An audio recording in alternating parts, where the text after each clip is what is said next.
paix à vous au nom de notre Seigneur Jésus. Charis Shalom, c'est ce que cela veut dire en grec. Et bienvenue au laboratoire de Christ. Je suis, comme toujours, le frère Raphaël à votre service.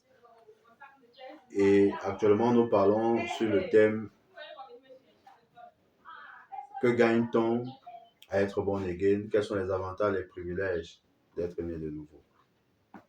Nous allons lire 1 Corinthiens chapitre 6.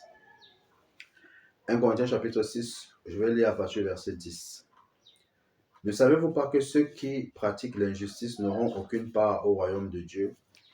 Ne vous y trompez pas, il n'y aura point de part dans l'héritage de ce royaume pour les débauchés, les idolâtres, les adultères, les pervers ou les homosexuels, ni pour les voleurs, les avares, pas plus que pour les ivrognes, les calomniateurs ou les malhonnêtes. Voilà bien ce que vous étiez, le verset 11.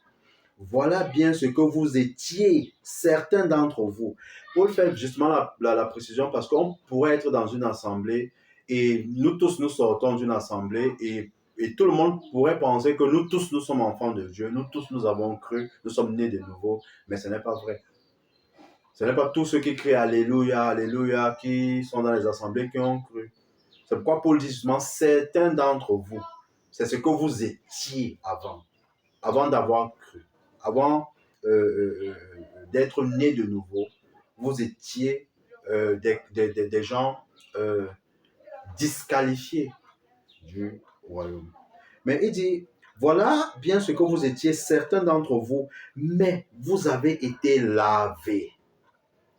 Mais vous avez été lavés, vous avez été purifiés du péché.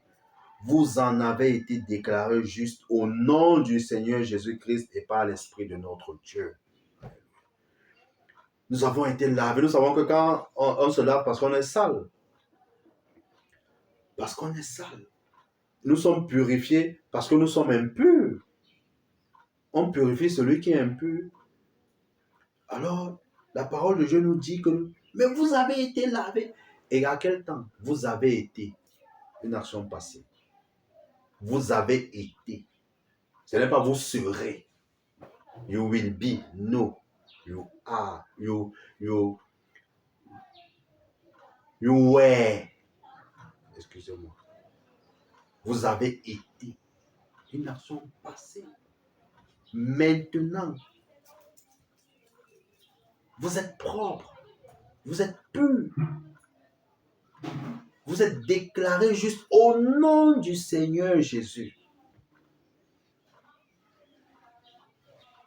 N'est-ce pas merveilleux que d'être né de nouveau, bien-aimé? 2 Corinthiens chapitre 5. 2 Corinthiens chapitre 5. Je vais lire à partir du verset 17.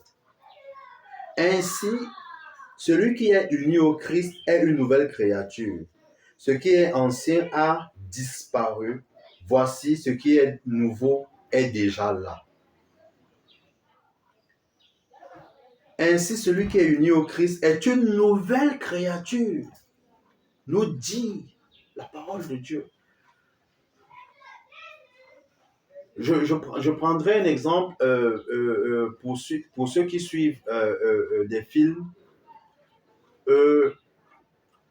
avec particulièrement un acteur, James Bond, pour ceux qui ont suivi, où il est envoyé comme espion dans un pays étranger.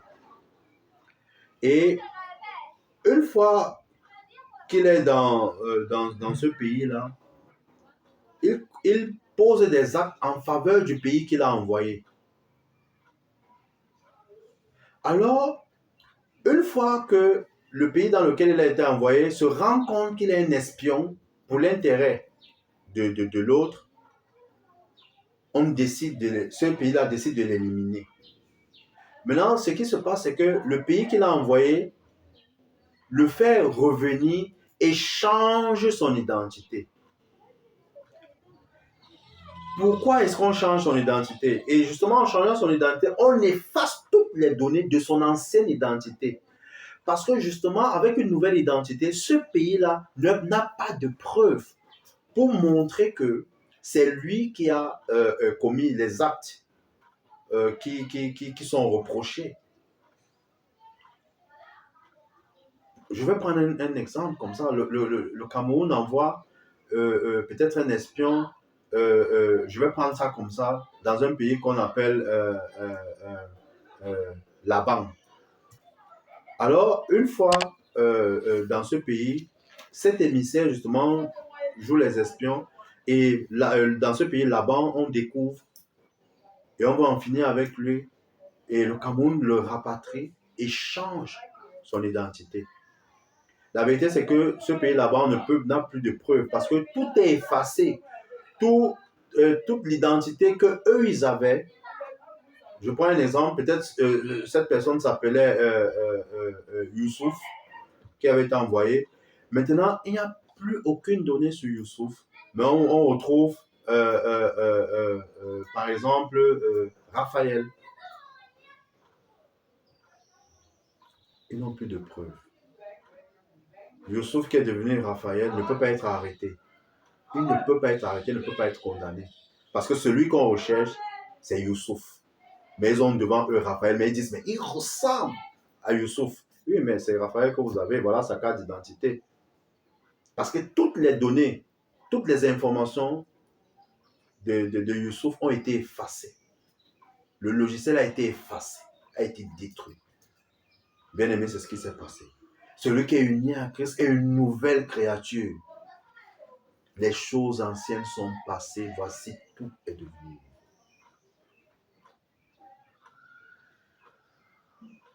Vous allez encore me poser la question, comment faire pour vivre ça, pour être sûr de ça? Nous le verrons dans l'un des thèmes que nous allons aborder sur comment manifester, comment vivre la vie de Dieu.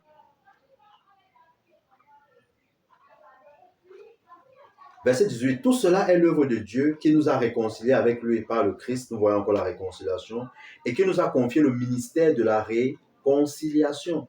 En effet, Dieu était en Christ, réconciliant les hommes avec lui-même, sans tenir compte de leurs fautes, et il a fait de nous les dépositaires du message de la réconciliation. Donc maintenant que nous sommes nés de nouveau, que nous savons que nous avons été réconciliés avec Dieu, nous avons la paix avec Dieu, maintenant nous avons aussi la responsabilité d'attirer les autres, de parler aux autres du message pour qu'eux aussi naissent de nouveau. Verset 20. Nous faisons donc fonction d'ambassadeurs au nom du Christ, comme si Dieu adressait par nous cette invitation aux hommes. C'est au nom de Christ que nous vous en supplions. Soyez réconciliés avec Dieu. Soyez réconciliés avec Dieu. Voyez, nous sommes les ambassadeurs. Bien-aimés, vous savez qui est un ambassadeur. L'ambassadeur est envoyé dans un pays étranger pour représenter son pays. Et Dieu déclare que tu es son ambassadeur dans ce monde. Bien-aimé, l'ambassadeur du Tout-Puissant, l'ambassadeur du Roi des Rois. Quel privilège, quel honneur. Et vous savez que l'ambassadeur n'est pas seul. Il est accompagné de toute une équipe. Et l'équipe qui nous accompagne en tant qu'ambassadeur, ce sont des anges. Les anges qui sont à notre service selon Hébreux 1,14. Les anges qui sont des esprits au service des saints. Nous ne sommes pas n'importe qui, bien-aimés. Je voudrais qu'en suivant, en écoutant cette vidéo, que tu te vois comme le Père te voit. Tu es une personne extraordinaire, une personne merveilleuse, glorieuse. Puisque lui-même, il est glorieux, lui-même, il est excellent, il est parfait. Est-ce qu'il peut avoir des enfants imparfaits? Restez